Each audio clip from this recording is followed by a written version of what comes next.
A'udzu billahi minasyaitonir rajim. Bismillahirrahmanirrahim. Idzas samaa'un syaqqat wa adzinat li rabbiha wa huqqat wa idzal ardu muddat wa alqat ma fiha wa takhallat wa adzinat li rabbiha wa huqqat. Ya ayyuhal insanu innaka kadihun ila rabbika kadhan famulaki.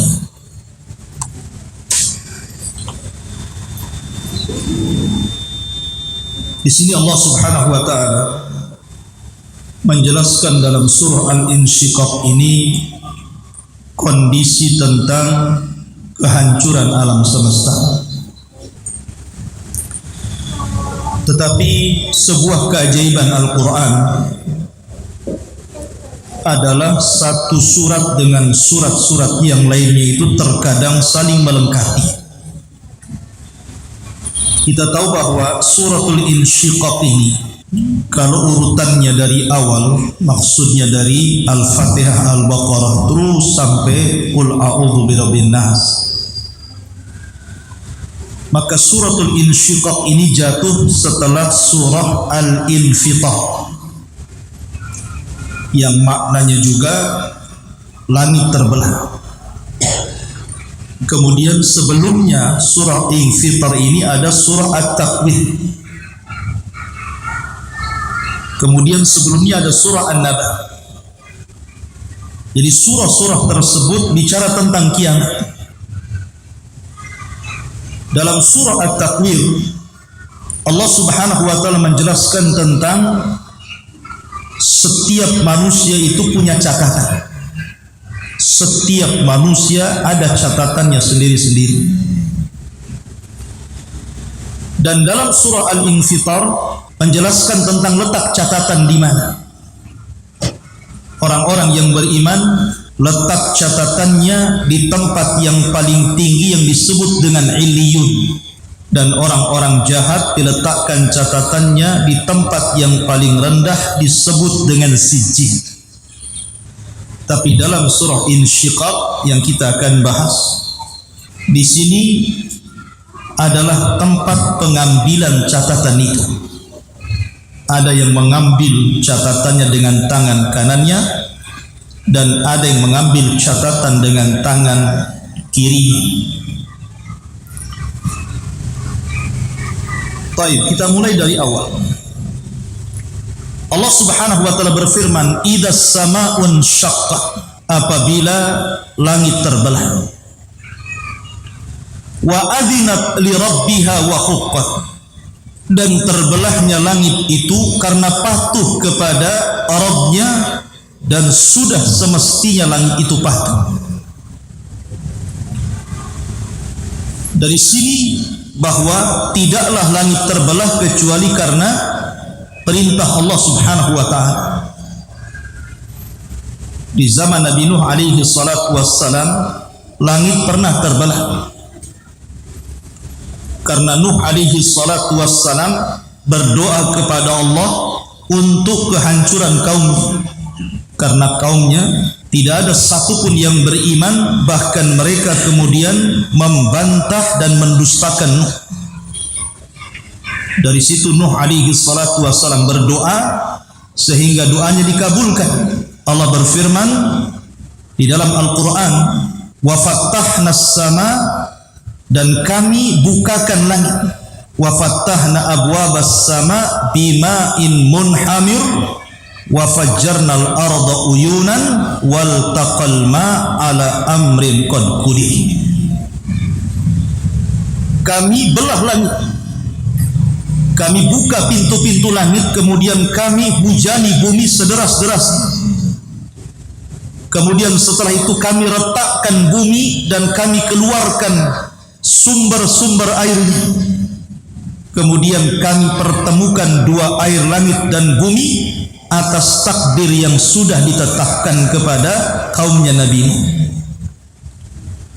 Dan tidaklah langit terbelah kecuali karena Allah perintahkan. Anehnya, langit itu makhluk yang sangat kokoh. Karena langit itu berbentuk bangunan. Was-sama banainaha, dan langit itu kami bangun. Jadi langit itu bukan berbentuk awan. Langit itu bangunan, bangunan yang sangat kokoh. Langit sekokoh itu, apabila Allah Subhanahu wa taala memerintahkan untuk pecah, maka langit pecah. Bahkan bumi sekuat ini juga, apabila Allah memerintahkan untuk belah, maka bumi akan terbelah. Tapi manusia makhluk yang lemah, tidak sekuat langit dan bumi. Terkadang Allah perintahkan, belum tentu dilaksanakan. Jahilnya manusia, terkadang keras hatinya. Langit yang sudah jelas-jelas besar, kuat saja diperintahkan Allah sami'na wa ata'na. Bumi yang sudah jelas-jelas kokoh saja, apabila Allah perintahkan sami'na wa ata'na. Manusia yang lemah, ketika diperintahkan Allah bukan sami'na wa ata'na, tapi sami'na wa asayna. Kami mendengar, kemudian kami bermaksiat. Itulah manusia. Terkadang Allah ciptakan hati-hati manusia itu keras, tidak menerima perintah. Lalu kapan langit itu terbelah? Dan kapan pula Allah katakan wa idzal ardu muddat, ketika bumi diratakan, wa alqat ma fiha wa takhallat, dan kami keluarkan beban-beban isi bumi ke permukaan. Kapan itu? Sebagian para ulama mengatakan bahwa kehancuran bumi lebih dahulu dibandingkan kehancuran langit. Idza zulzilatil ardu zilzalaha, apabila kami gempakan bumi itu dengan gempa yang sangat dahsyat. Allah tidak katakan idza zulzilatil ardu zilzalah, tetapi Allah idhofahkan zilzal kepada bumi, zilzalaha. Ha ini kembali kepada bumi, kata ganti yang kembali kepada bumi. Artinya yang gempa itu bukan satu daerah saja, yang gempa itu bukan satu negara saja, tapi yang gempa itu satu bumi, karena gempanya diidhofahkan kepada bumi. Lah kehancuran bumi lebih dahulu dibandingkan kehancuran langit. Ada yang mengatakan bahwa sebelum terbelahnya langit, maka langit itu penuh dengan dukhan, penuh dengan asap yang sangat pekat. Ini satu pendapat. Allah Subhanahu wa taala berfirman, "Fartaqib yauma ta'tis sama'u bidukhanin mubin." Tunggulah sampai langit itu akan diliputi asap hitam kelam, sampai ketika asap ini membungkus bumi, kita tidak bisa melihat tangan kita saking gelapnya. Walaupun sekali lagi tartib tentang tanda-tanda kiamat ini tidak bisa kita prediksi. Yang pertama ini, kedua itu, keempat ini tidak bisa, karena semua bersumber dari ijtihad para ulama. Ada yang mengatakan dukhan itu di awal, ada yang mengatakan dukhan itu di akhir, dan ada yang mengatakan dukhan itu di tengah. Tetapi kalau saya ditanya, dari tiga pendapat ini saya cenderung kepada pendapat Al-Hafidh Ibnu Hajar Al-Asqalani dalam kitabnya Fathul Bari, ketika menukilkan perkataan Al-Imam At-Tayyibi rahimahullahu ta'ala. Jadi dukhan itu letaknya di pertengahan. Ketika Allah Subhanahu wa ta'ala membuat gempa yang sangat dahsyat dari arah timur, yang bukan hanya menghancurkan satu daerah, tapi negara-negara hancur. Kemudian disusul dengan gempa sebelah barat yang menghancurkan negara-negara. Kemudian disusul dengan jazirah Arab, sehingga Arab hancur karena gempa. Setelah itu muncul dukhan. Dukhan, asap pekat yang sangat hitam membungkus bumi selama 40 hari. Baru setelah itu terbit matahari dari arah barat. Baru setelah itu munculnya binatang dari perut bumi dan bisa bicara. Tugasnya hanya menstempel mukmin dan kafir saja. Ini pendapat Al-Hafidh Ibnu Hajar. Tapi di sana ada yang berpendapat lain, bahwa dukhan itu adalah alamah dari alamah-alamah kiamat besar yang terakhir. Jadi Jadi sebelum pecahnya langit itu terjadi dukhan, asap pekat di mana-mana. Dan kalau seandainya dihirup orang kafir munafik, maka dukhan itu akan keluar dari matanya, dari hidungnya, dari telinganya, bahkan dari lubang duburnya. Saking dahsyatnya. Baru setelah dukhan, Allah Subhanahu wa taala perintahkan Israfil untuk meniupkan sangkakala yang pertama. Wa nufikha fis suri. Ketika tiupan pertama ditiup Israfil, maka inilah tiupan kejutan, tiupan kematian, dan tiupan kehancuran. Di sini Allah berkata, idzas samaun syaqqah. Ketika langit terbelah. Jadi langit terbelah itu karena suara Israfil meniup sangkakalanya. Terbelah langit. Dan itulah yang disebut dengan kehancuran alam semesta. Abu Hurairah radhiyallahu anhu meriwayatkan sebuah hadis ketika ditanya tentang berapa waktu Allah hancurkan alam semesta ini. Abu Hurairah mengatakan 40. Kemudian sahabat bertanya kepada Abu Hurairah, apakah 40 tahun wahai Abu Hurairah? Maka Abu Hurairah mengatakan, fa'abaitu, aku enggan menjawabnya. Apakah 40 bulan wahai Abu Hurairah? Fa'abaitu, Abu Hurairah juga mengatakan, aku enggan menjawabnya. Apakah 40 hari wahai Abu Hurairah? Abu Hurairah pun mengatakan, fa'abaitu, aku enggan menjawabnya.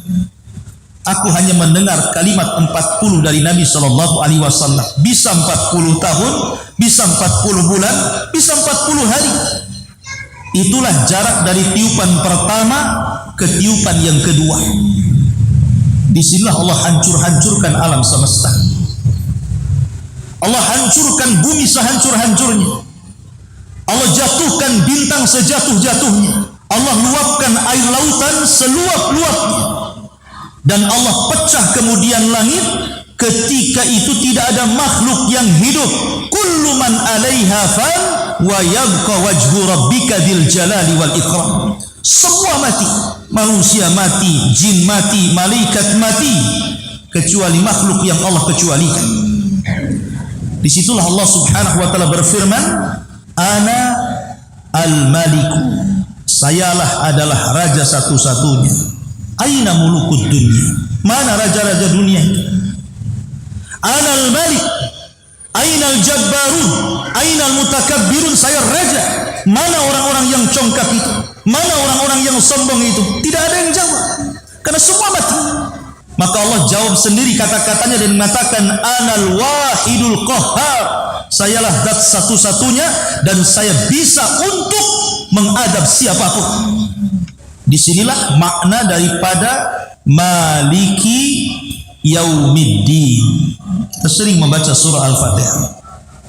Alhamdulillahi Rabbil Alamin Ar-Rahmanir Rahim Maliki Yaumiddin. Ini makna daripada Maliki Yaumiddin. Dialah raja pada hari ketika Allah bangkitkan kiamat. Makanya Allah mengatakan saya raja. Mana raja-raja itu yang congkak dan sombong? Mana Fir'aun? Mana Namrud? Mana Bukhtun Nasr? Mana Zunawas? Mana orang-orang yang ngaku Tuhan itu? Ditantang oleh Allah Azza wa Jalla. Maka tidak ada, karena dia adalah Maliki Yaumiddin, satu-satunya raja pada hari pembalasan. Di sini Allah mengatakan was-sama idzas samaun syaqqah. Ketika Allah Subhanahu wa taala hendak menghancurkan langit, maka Allah berfirman dalam surah An-Naba, wa futihatis samaa'u fakanat abwaba. Dan kami buka pintu-pintu langit. Wa nunazzilul malaikata tanzila. Maka sebelum langit itu dipecah dan digulung Allah Azza wa Jalla, maka kami turunkan seluruh malaikat yang ada di langit itu.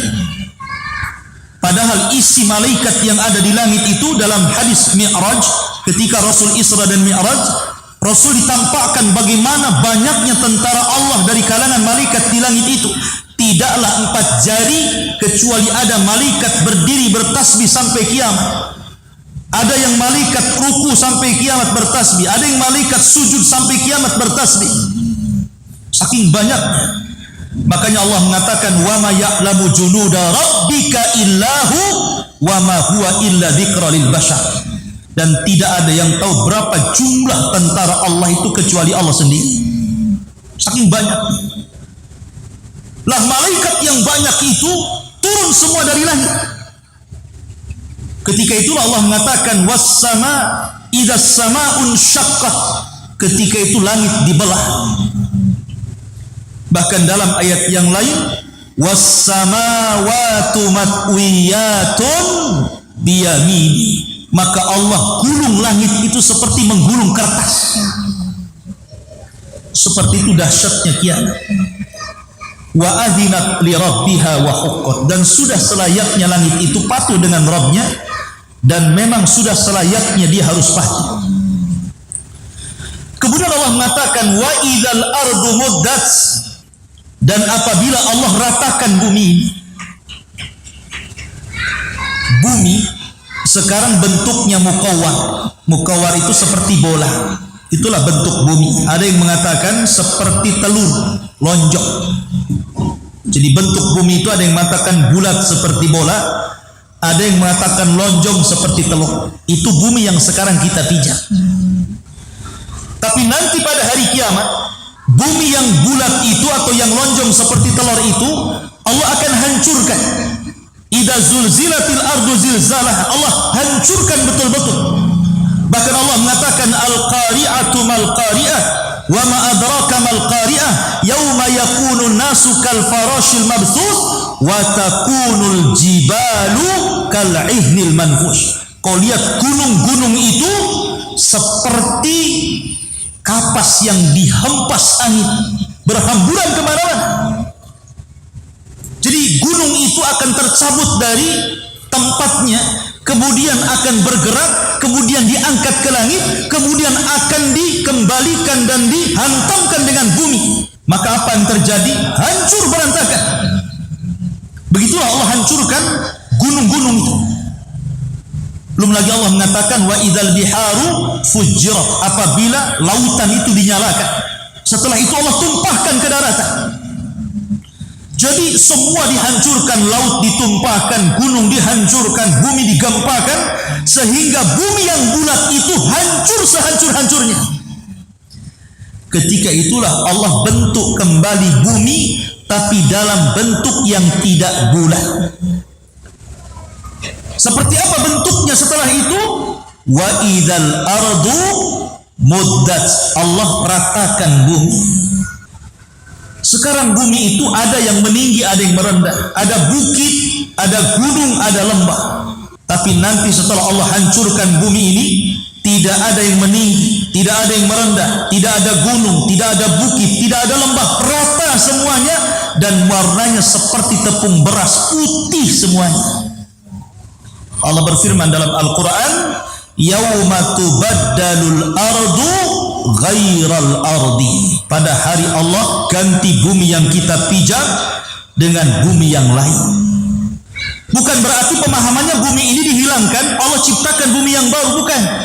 Bumi di padang mahsyar, bumi ini pula yang kita pijak. Tetapi Allah hanya membentuk dengan cara Allah ratakan. Sudah tidak bulat lagi. Bola, kalau seandainya Anda gunting, kemudian Anda ratakan, tentu akan lebih luas ketika sebelum diratakan, kan? Sesuatu yang bulat, kalau Anda gunting kemudian diratakan seperti ini, akan lebih luas. Sebab kalau bulat, permukaan yang dipijak hanya di atas saja, sempit. Tapi ketika dikembangkan, maka bumi akan luas. Kenapa Allah luaskan? Karena nanti Allah akan bangkitkan manusia sejak zaman Adam alaihi salatu wassalam sampai yang terakhir mati, sehingga butuh tempat yang luas. Sehingga kalau hanya bumi yang kita pijak kemudian orang-orang dibangkitkan, tidak akan muat bumi ini. Makanya Allah hamparkan bumi itu sehampar-hamparnya, Allah luaskan bumi seluas-luasnya, sehingga ketika Allah bangkitkan orang pertama sampai yang terakhir, itu akan muat di situ. Itulah kenapa Allah mengatakan wa idzal ardu muddat. Ketika bumi Allah ratakan, Allah ratakan, betul-betul Allah ratakan, dan Allah ganti warnanya putih seperti tepung beras, putih. seolah-olah tidak pernah ada yang melakukan dosa di atas bumi, kembali kepada asal ciptaannya putih. Dan ketika itu tidak ada alamat, hilang alamat bumi. Kalau sekarang kita banyak alamat di bumi, ada jalan ini, ada jalan itu, ada ngarah ke Batu Haji, ada ngarah ke Bata Center, ada ngarah ke Tanjung Riau, ada alamat sekarang. Sehingga berjalan di bumi manapun Anda tidak mungkin tersesat. Bahkan Anda bisa mengklaim ini tanah saya, ini desa saya, ini kecamatan saya, ini kabupaten saya, ini negara saya. Tapi nanti hari kebangkitan semua putih. Tidak ada gang, tidak ada jalan, tidak ada RT, RW, lurah, camat, kabupaten, negara sekalipun tidak ada. Dan orang dibangkitkan, kata Rasul, khufatan, uratan, ghurlan, buhman. Orang dibangkitkan dengan telanjang, siapapun dia, mantan presidenkah, mantan menterikah, orang kayakah, orang miskinkah, semua telanjang. Manusiakah, jinkah, semua sama telanjang. Kemudian kembali tidak dikhitan, kemudian tidak pakai sandal, bahkan tidak membawa harta di badan, satu harta pun. Lalu apa yang disombongkan? Sudah tidak bisa lagi saling mengklaim, ini wilayah saya, ini tanah saya, ini desa saya, ini negara saya. Tidak ada alamat, karena ketika itu yang memiliki hanya Allah Azza wa Jalla. Tidak bisa mengklaim ini bumi saya, karena ketika itu manusia tidak membawa apapun. Lalu apa yang akan dibanggakan di hadapan Allah? Makanya Allah mengatakan, yauma la yanfa'u malun wala banun illa man atallaha biqalbin salim. Pada hari ketika harta dan anak-anak tidak ada manfaat sama sekali, kecuali orang yang datang kepada Allah dengan membawa hati yang selamat, hati yang ikhlas. Ini yang bermanfaat. Allah mengatakan, wa idal ardu muddat, dan ketika bumi diratakan. Kemudian Allah mengatakan, wa alqat ma fiha wa takhallat, dan kami keluarkan beban-beban isi bumi sampai di dalam bumi itu kosong. Karena semua beban-bebannya Allah tumpahkan ke permukaan. Ayat ini sama dengan ayat wa akhrajatil ardu asqalaha, dan kami keluarkan beban-beban berat bumi kemudian dilempar ke permukaan. Apa maknanya? Yang dimaksud wa alqat ma fiha wa takhallat, kami keluarkan beban-beban isi bumi kemudian di dalamnya kosong, artinya jasad-jasad yang sudah terpendam sejak zaman Adam sampai yang terakhir mati, Allah munculkan ke permukaan. Sehingga bergelimpangan jasad di mana-mana. Allah ciptakan kembali, dan Allah mudah menciptakan kembali daripada menciptakan dari awal. Semua jasad bergelimpangan di atas permukaan bumi itu. Semua jasad para nabi, jasad para rasul, jasad orang-orang yang beriman, jasad Fir'aun, jasad Namrud, jasad orang-orang kafir, orang-orang munafik, orang jahat, semua ada di permukaan bumi. Ketika itulah Allah Subhanahu wa taala berfirman, wa idzan nufusu zuwizat, apabila ruh-ruh dilesatkan. Ketika terjadi hari kiamat besar, di mana ruhnya orang-orang yang baik diilihi di tempat yang paling tinggi, ruhnya orang-orang jahat fi sijjin di tempat yang paling rendah di dasar bumi. Disitulah ruh dilesatkan, dilepas kembali. Kemudian mereka melesat ke jasad-jasad yang sudah ada di permukaan bumi, dan ruh itu masuk ke jasad tanpa tertukar jasad satupun. Semua masuk. Dan yang pertama kali siuman adalah Nabi SAW. Tapi Nabi masih ragu, karena ketika dia siuman, Nabi Musa sedang duduk. Sehingga Rasul mengatakan, aku tidak tahu apakah Musa duluan yang siuman, apakah diriku. Tapi yang jelas bahwa Rasul yang pertama kali siuman, baru kemudian disusul dengan yang lain. Dalam surah Yasin, Allah Subhanahu wa taala menggambarkan kepanikan orang-orang kafir, kepanikan orang-orang munafik, kepanikan orang-orang yang melakukan dosa, dan mengatakan, ya wailana man ba'atsana mim marqadina. Duhai celaka kami, siapa yang membangkitkan kami dari tidur-tidur kami? Karena ketika kiamat dibangkitkan, ruh dan jasad itu dipisahkan. Di sini terhenti azab kubur dan nikmat kubur. sehingga orang merasa seolah-olah mereka tidak mungkin dibangkitkan, seolah-olah mereka sedang tidur. Rupanya Allah berkehendak lain, mereka dibangkitkan. Maka orang-orang kafir kemudian mereka panik dan mengatakan, malaha idza zulzilatil ardu zilzalaha wa akhrajatil ardu athqalaha wa qala al insanu malaha wa qala al insanu malaha, dan berkatalah manusia, malaha, ada apa ini? Dalam surah Yasin, ya wailana man ba'atsana min marqadina, duhai celaka, kenapa kami bisa dibangkitkan kembali? Siapa yang membangunkan dari tidur kami? Begitulah paniknya orang-orang kafir ketika dibangkitkan. Tapi orang-orang yang beriman, Allah berikan ketenangan dan keteguhan hati. Walladzina amanu wattaba'athum dzurriyyatuhum biimanin alhaqna bihim dzurriyyatuhum.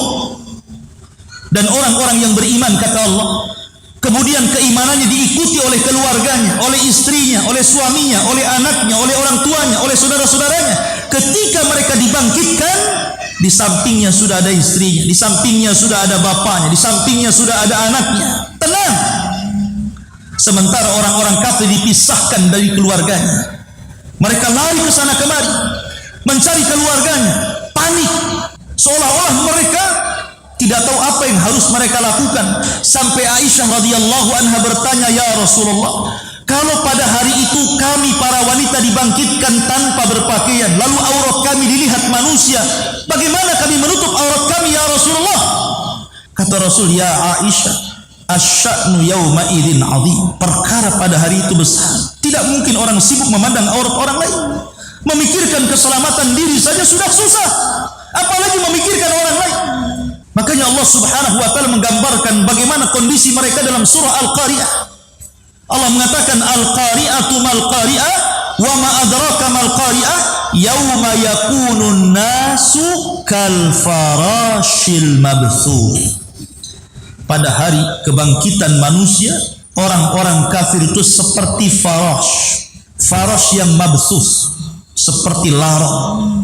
Anda tahu kalau laron terbang ke lampu, mereka tidak beraturan, tabraknya kawannya, sehingga sebentar saja terbang ke lampu, sebentar pula sayapnya sudah berserak di bawah tembok, kemudian jatuh satu persatu jasadnya. Begitulah laron.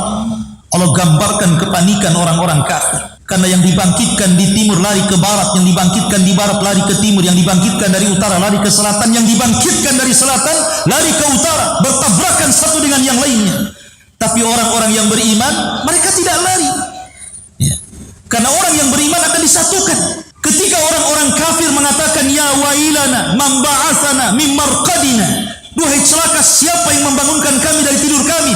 Orang-orang beriman hanya mengatakan, hadza ma wa'adar rahman wa sadaqal mursalun.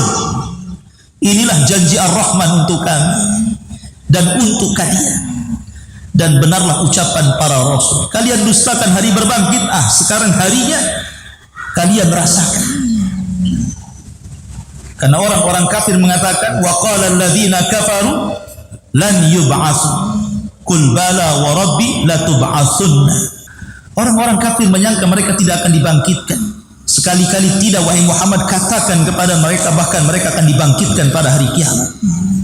Ma'asyiral muslimin yang dimuliakan Allah Azza wa Jalla, Allah mengatakan, wa alqat ma fiha wa takhalla wa adzinat li rabbiha wa huqqat. Dan sudah selayaknya bumi taat dan patuh atas perintah Allah Subhanahu wa taala.